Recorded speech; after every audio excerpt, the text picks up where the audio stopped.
Heureux de vous savoir nombreux devant vos écrans pour notre émission Nabino Oyo, sujet du jour Nakati. Il y a site Nabino, la voix du peuple. Chers amis téléspectateurs, tous en essengo, Yamakasi Yaroyamba, un comédien, comme on le dit toujours, pasteur d'Ité à Yakanda, mais pour les lois une casquette par rapport à Makambo et Zako les Kanawe tel Moussana. Nous tous nous savons que les artistes et comédiens et les artistes musiciens, bazarala moi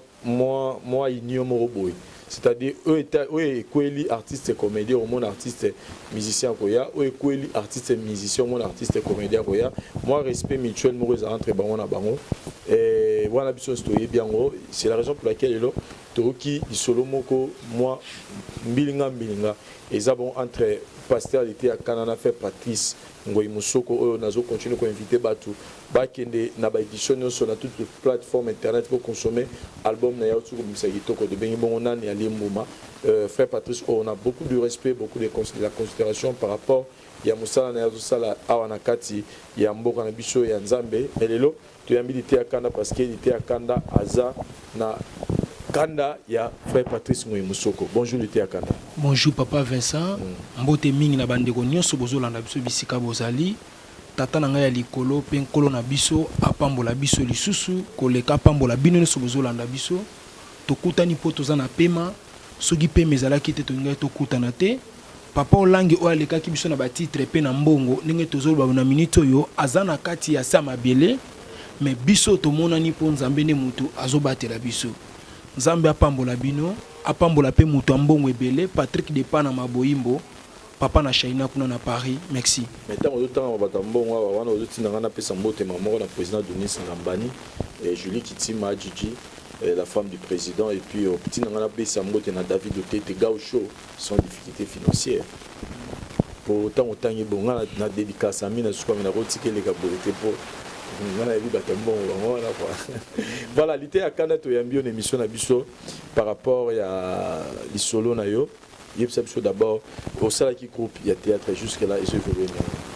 Oui, par la grâce de Dieu, groupe Ezako évolué kitoko, Nzambe na biso azobatela azosunga ndenge ya conjoncture ya mboka na biso. Publicité mais ndenge lolenge mboka ezotambola. Déjà ozo passer na ba télévision mboka awa. Oui, tozoleka na ba télévision mboka. Pe bientôt bakomona pe ba pièce na biso na la voix du peuple tozo préparer ngo pour que ekota bandeko bazana ngo posa batala pe ba histoire nini otobongisa ki pona peuple congolais. Voilà. En tout cas, tokene maman na sujet na biso poto benda batu ya internet ngo minité, yebisa biso problème nini zo se passe entre yo na grand frère na yo Patrice Ngoyiso. Merci beaucoup papa Vincent na pesina no kulutu na ngai esika zali papa na biso Patrice bambote belé nkolo pambola ye makasi. C'est juste ezana événement moko euti ko salama ngai epesaki nga pasi makasi ba se sauvaki na part na bango mais na part na biso parce que biso no toza ba artiste malgré tozo kabola yango toza na ba artiste comédien toza na ba artiste musicien profane toza na ba artiste musicien chrétien et loko moko s'est passé qui c'était dimanche ezalaki dimanche kaka euti koleka babengisaki biso na église Emmanuel eza na zando na Bokassa bandeko bayebi zando ba congolais boyebi zando na biso grand marché eza kuna na Bokassa babengisaki biso tokomi na église wana nayebaki pete ke babengisi frère Patrice nayebaki pete ke babengisi José Nzita babengisaki pe ba comédien ebele lokola Tintin na Mbinzo bandeko na biso ya musala bazalaki wana. Frère Patrice azalaki invité lokola ngai ngapi nazalaki invité lokola ye. C'est-à-dire mutu alekaki muninga kuna na gradi azati biso mibale pe bandeko noso bazalaki na baza ba invité. Ba invité le biso pona problème nini église Emmanuel bandeko fêter 10 ans na bango oyo bakokisi na kosalela Nzambe to pe netonga na bango nde balobaki na 10 ans oyo tokoko fêter ngo biso moko te. Faut za la journée moko ya ambiance to bengisa ba comédien to bengisa pe ba yembi ba ya koyemba pona lokumu ya Nzambe pe biso pe ba comédien to sekisa ba to lenge bible zoloba na kati ba parmi ba fruit ya Saint-Esprit joie eza na kati biso pe to ya kopesa joie na biso. nazopesa pena frère Patrice torte ya makasi te, nazopesa pe mosala nzambo abengisa biso tor ya makasi te, mais nazopesa tor tous les deux ngambo. Dans quel sens? Tant que komi na kati église Emmanuel nazopesa na ba adresse parce que faut tolo ba makambo ezana ba confirmation na vérité nyonso ezana zando na bokasa eza juste na avenue Kingoma numéro 58 quartier Anketi. Soko keiwana okomona église wana tant to komi ngata muna komi na kuti José Nzita mutabane kobeta tangu José Nzita asilisi kobeta akiti azu place na ya vandi quelques minutes babengi frère Patrice amati abeti parce que biso nyonso nde tokendaki kuna mutu na mutu akendaki pona likamu na ye o babengi sele na kati église malgré ça tokendaki koyemba tokendaki kosekisa mais teza na biso babengi biso église ezo fêter 10 ans na bango ya anniversaire. Tango frère Patrice akiti bayebisinga babino pasteur lité yakanda yo zela avobeta tente na mbinzo bamata babeta po ba invite basala show na bango po ba inviter biso to ba ko l'église parce que église lelo na Congo ezaka héritage ya mutu soka bengisi bino yende mutu na liste ya programme bino boko PC programme te ya ko sala programme ko landisama ye loko la responsable l'église parce que c'est héritage ya mutu oye moko asepeli asala loko nayi parce que soko ebise ke no tozo ki vision moko papa yo tika na l'église tozo mutu muso atikela yo ah boni papa église onga na nyokwa minango 10 ans yo ke no lobanga na longa ba tia mutu muso sadi to ko respecter ba programme oya zo pesa biso José abeti akiti frère Patrice abeti akiti tente na mbinzo ba mati ba signalenga lité ya kanda yo fo beta muta suka po yo clôturer o mema biso ne lenga suka tangu tente na mbinzo ba mati to vandaki José Nzita vandi liboso na ngai nga na vandi na sima na ranger onga to vandaki après 2 personnes frère Patrice alandi tangu tente na mbinzo ba bandi frère Patrice a telemi en plein culte a lekimba na moko liboso kata Moussa Nzamba siliki et komi ya kopekisa simba benda ça dit tala eloko eko leka wana na kati papa Vincent na yoka ki passe na motema na ndimite akati bango po comédie et koti na kati église asepeli te ndenge biso to eko sala comédie na kati église alobaki oyo iye akoko loba. C'est-à-dire façon alobela ki pona ngai na mona ki Mosa Nzambe a humilié biso ba comédie. Alobaki nini? Ba faut pas luka ba yeba alobaki nini? Eloko nini alobaki ke biso to koke ko leka liboso te to sala makambo to zo sala. Po mutu asala makambo bongo faza la préparer na kati église. Ba préparer bien pour leka asala makambo a bongo. Minute ya kotanga pasteur responsable numéro 1 église a telemi. Abandis ko contredit frère Patrice. Aibisi abi Mosa Nzambe zonga na place na yo ovanda c'est-à-dire frère Patrice modèle a tombokaki penza makasi et comment ki tina niveau abima akende mais eloko bane ko kasser mbule bane ko beta makasi libanda mo Mosa Nzambe abima aninga bima bo na ba musicien ba siliki ba musicien na mamba bani ko kanga ba guitare bani ko kanga ba synthé ba biloko ne so bani ko kanga débat et comme fara en plein culte na kati église publique ba vandi bazotala Mosali Nzambe na frère Patrice babandi débat. Aibisi frère Patrice zonga vanda na place na yo. Frère Patrice a telemika liboso zo ba ise papa zonga vanda na place na yo. Awa oza frère lokola ba frère nyonso. Et comme débat. Aibisi bona munoko alobi papa en plus po ya ko beta ana kati église na futi yo $400 po ya ko beta ana kati église. Na vandi boy papa nzoto ekotinga malili siko tekniki nini ya kozongisa bana na Nzambe na ambiance tozalaki na to comprendre moké pona biso tozalaki te pona batu bazotala frère Patrice Alobi il fallait vous la préparer une église tant abi ndenge yo lobi vous la préparer une église c'est-à-dire quoi fallait vous la ba membre église azoki bino ba pagano azubino ba tuma ben église to ndenge nini to ça pour ça comprendre. Bon, c'est juste papa place wana atanga mona comprendre ki angote. Omoni papa Vincent na domaine o batu bazo salela Nzambe na sima kosala nzambe base nango ezaka base wa kwanga biso pe bit na biso oto yaki place wana ezaka pona ko bénéficier kwanga comme si nda nzambe non ngana yaki comme si nda nzambe le roi bilanga na bino mais mosa nzambe ti ba bengiye ba futi mbongo nga peti na ye place wana ba futi nga mbongo mais yanga pasi ya komona eza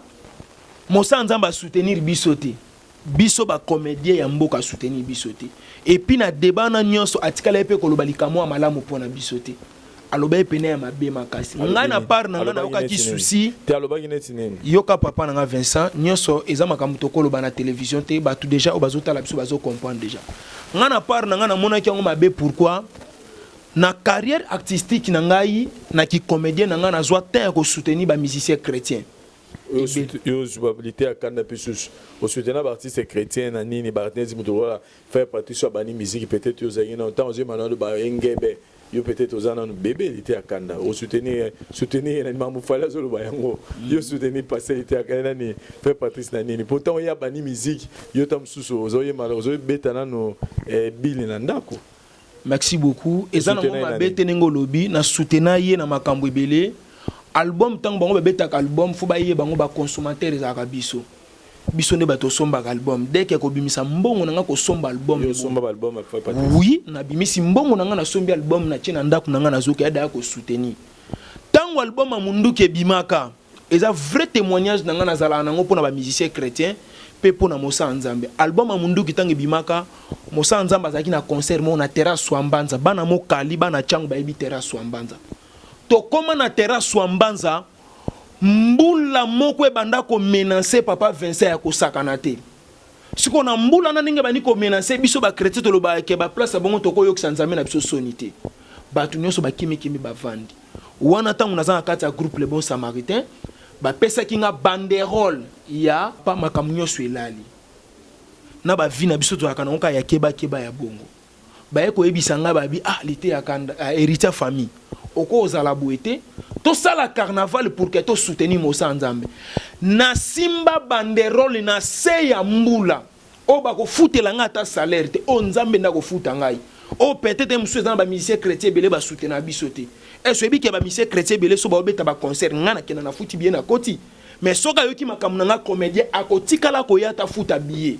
côté wana ata yoki ne na oloba na invitation ata ne yoki na oloba na ba télévision journée wana pesa jour pa ko vana ne pe na ndako me ba yakate na kota ka ba concert ya ba ri papa ya ba Frank Mulaja ya wat ata ba che $20 na futa ka 20 na ngabo na koti concert pona lokumu nzambe papa Vincent na se ya mbula wana to banda carnaval ya album amunduki soki ba image ezali ba image ko témoigner na simba banderole wana ma papa na nga na lata ekatana na osala carnaval makolongulu pona lokumu ya Yesu Kristo pona album amunduki esenini ebimi nani akondima ba sacrifice ande ngwana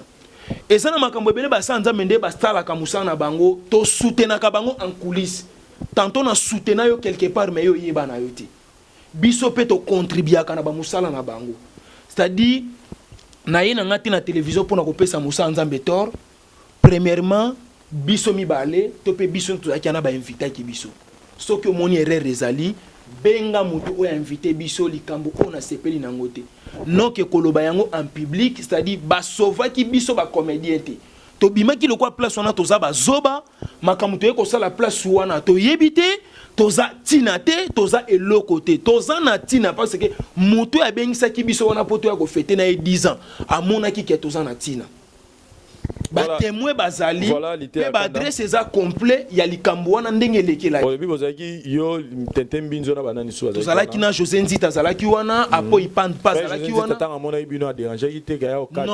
kata te fois José Nzita kata ki bisote avant ki na kwa na ye azoze la part na ye parce que ye ba invité ki ya za mukolo église te c'est-à-dire parfois Patrice ben le quoi de type to sakani na kati église bo sakani to sakani l'église. Et puis, nous avons quand l'église parce que place où on a loué yango bazo foutela.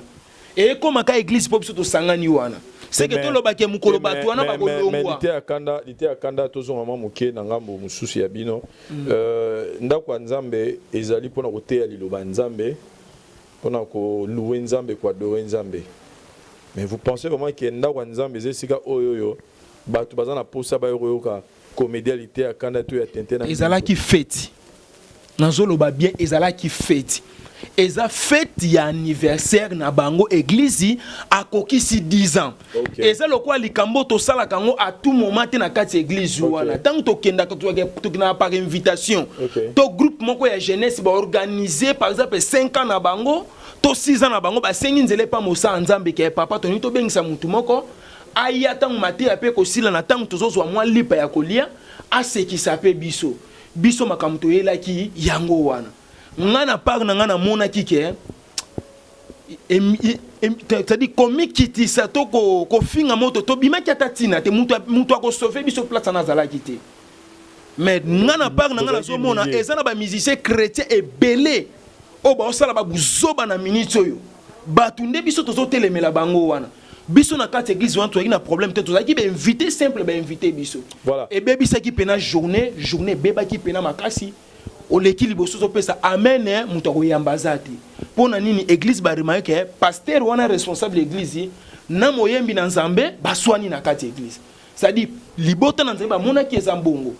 voilà mais l'ité akanda to comme nous lobi oyo bimisa pasteur frère Patrice Mabete to obimisa mabe na miso batuma par rapport à la réalité il y a ba musicien chrétien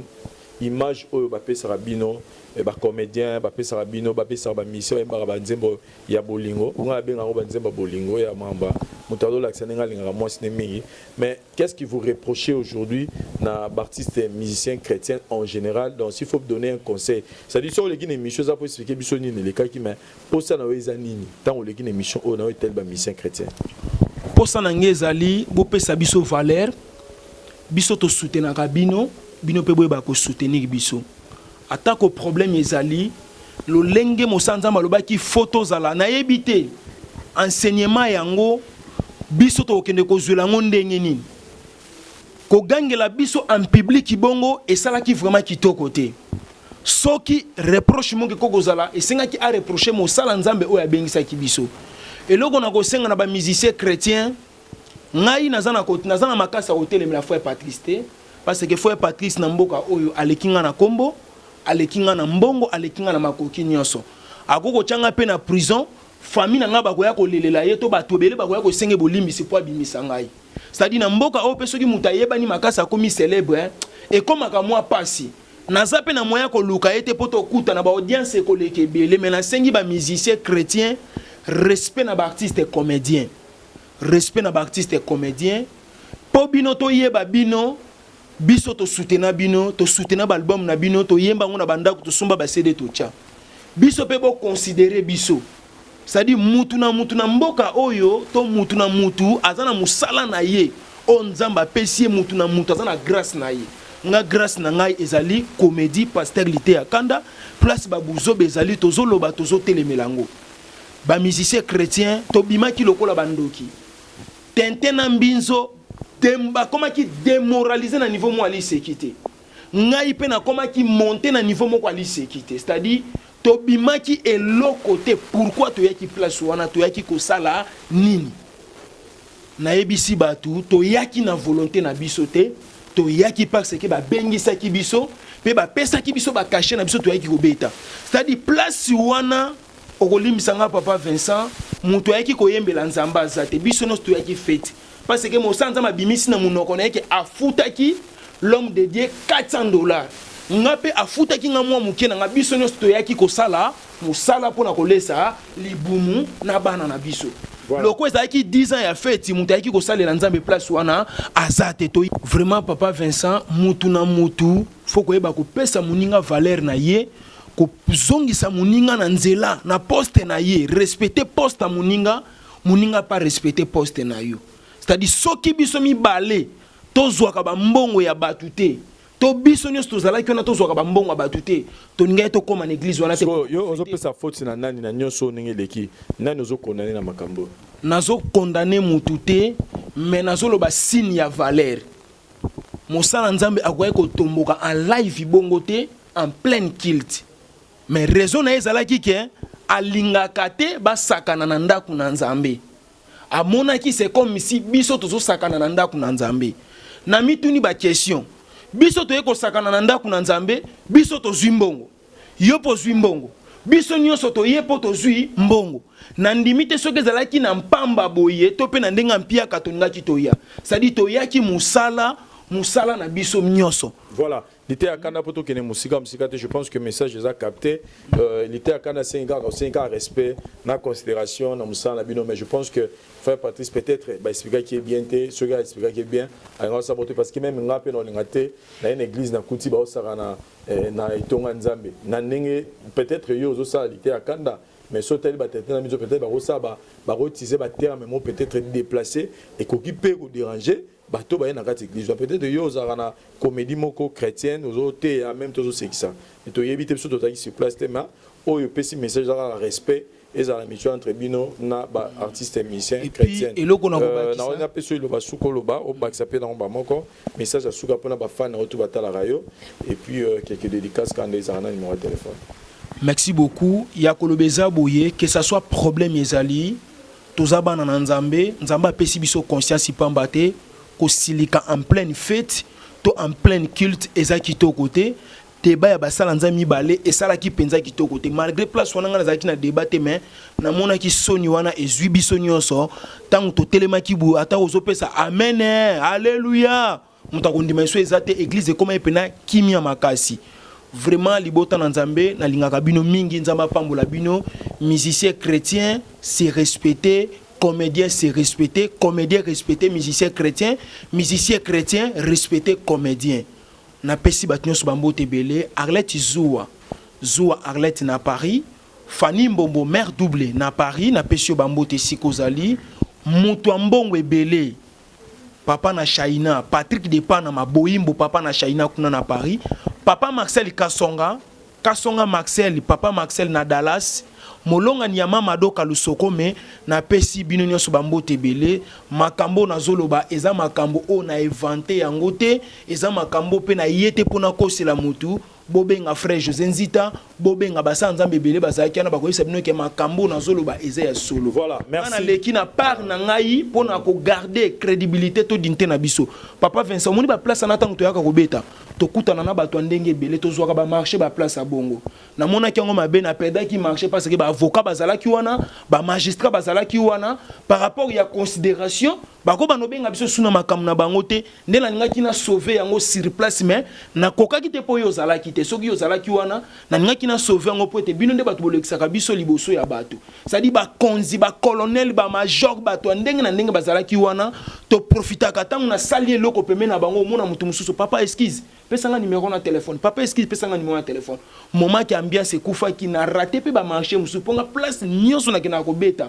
suka nango batu basenga ba numéro ba journaliste bazwaka ba numéro na kendaka ba émission parce que témoignage ya place on a ki ko beta na bénéficia ki ata témoignage moko te pe loko moko te ambiance ya journée wana ya 10 ans ya église Emmanuel na Bokassa ekufa ki pena pour la circonstance wana. Voilà, merci il était à Kanda, je pense que message les a capté mutuna place ebi qu'il faut ça Valère na musala muninga. Mais de l'autre côté, tu évites de lobby dans nous au milieu du village. Frère Patrice Pazaki, Libomate, Sora réagissait, bon, peut-être à mon avis, Makambo, peut-être mon agité, Sénégal réagir, bon, mais nous restons au milieu du village. Merci. La parole de ça, caméraman assuré. Vraiment là, je suis épuisé, donc, tout le monde année prochainement, on va différentes choses à Bissau. Merci, bye.